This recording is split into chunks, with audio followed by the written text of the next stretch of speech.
Babaylan kasi gusto namin ma-uplift yung role nila dahil sa maling impresyon at konotasyon sa kanila na sila yung nagtatawag naman sa mga espiritu at mga demonic. Gusto namin bigyan sila ng pansin dahil ang mga babaylan ay ang isa sa pinakamahalagang elemento sa ating kultura na kung saan sila yung nauna pa sila at sila yung mga namumuno sa ating bayan bago pa dumating ang Kristyanismo. Ang sabi nga nila, ang hindi marunong lumingon sa pinanggalingan ay hindi makakarating sa paroroonan.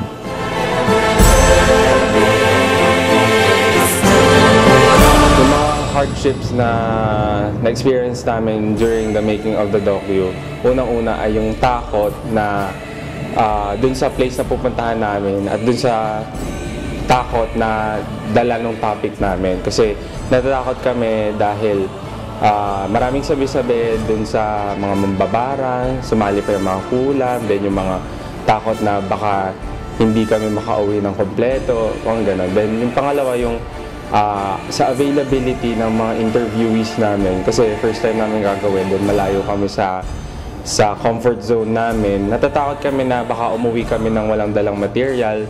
Natatakot kami na umuwi na walang quality yung material, although meron, hindi maganda. Then yung huling-huli ay yung natatakot kami na hindi ma-meet yung objective namin na i-uplift yung role ng mga babaylan sa society.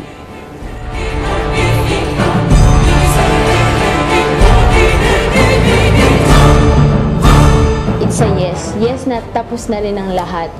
Lahat tayo may mga gustong pribadong buhay na gustong itago sa publiko, pero yun lang ang takot na, parang yun yung mahirap talaga na naranasan namin doon. Pero no second day, parang yes, parang lahat umaayon na sa amin. Malalaman natin yung history ng mga ninuno natin, kung sino ba talaga ang mga babaylan. At ang mga babaylan, hindi lang sila nag-e-exist dati.